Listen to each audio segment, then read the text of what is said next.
A man on a flight noticed something bizarre. His fingernails were gradually turning black. As a doctor, he immediately recognized this as a warning sign of severe cardiopulmonary hypoxia, but before he could react, the water bottle beside him rapidly compressed. The cup on the table began to tremble. A flight attendant sensed the crisis and quickly sat down, instructing everyone to return to their seats and fasten their seatbelts, but it was already too late. The plane hit extreme turbulence and started shaking violently. Passengers without seatbelts were thrown against the ceiling. Luggage tumbled out everywhere. The sudden accident plunged everyone into panic. They could only grip their armrests tightly, praying to survive unscathed. Soon, cabin pressure reached a critical point. The captain swiftly put on his oxygen mask. Passenger oxygen masks dropped down one by one. Everyone put theirs on for oxygen, but unknown to all, a passenger was trapped in the bathroom. Violent shaking prevented her from opening the door. When she finally managed to open it, extreme hypoxia sapped her strength. Her legs gave out, and she collapsed unconscious. Fortunately, not long after. The plane gradually stabilized. Everyone felt their breathing ease significantly. The captain removed his oxygen mask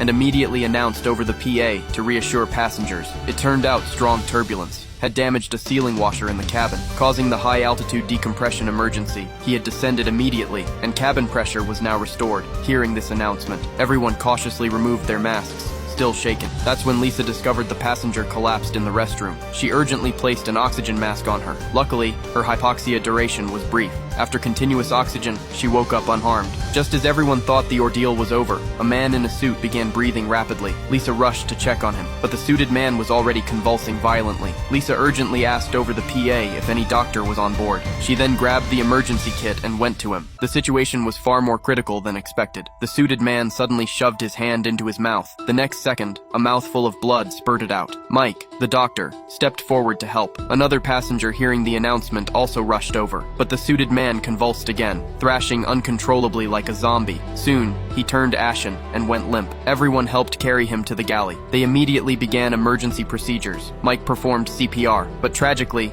the suited man had already died. They could do nothing more. Lisa reported the situation to the captain, after informing headquarters, and unsure of the cause of death. To avoid panic, the crew moved second-level passengers to empty seats on the main level. The body was placed in the cleared second level. Mike's wife grew worried and scolded her husband for recklessly performing CPR. What if the suited man had an infectious disease? But a nearby passenger dismissed her concerns. She thought death was no big deal. Even as the body passed by, she touched the suited man's skin and quite enjoyed the feeling. A man in front noticed the gold watch on the suited man's wrist. Greed sparked a wicked idea in him. Soon, the crew moved the body upstairs, securing it in a seat with a seatbelt. The empty surroundings felt eerily sinister. Flight attendants quickly left the upper level. Everyone thought the matter was settled. Little did they know, what happened next would be even more bizarre.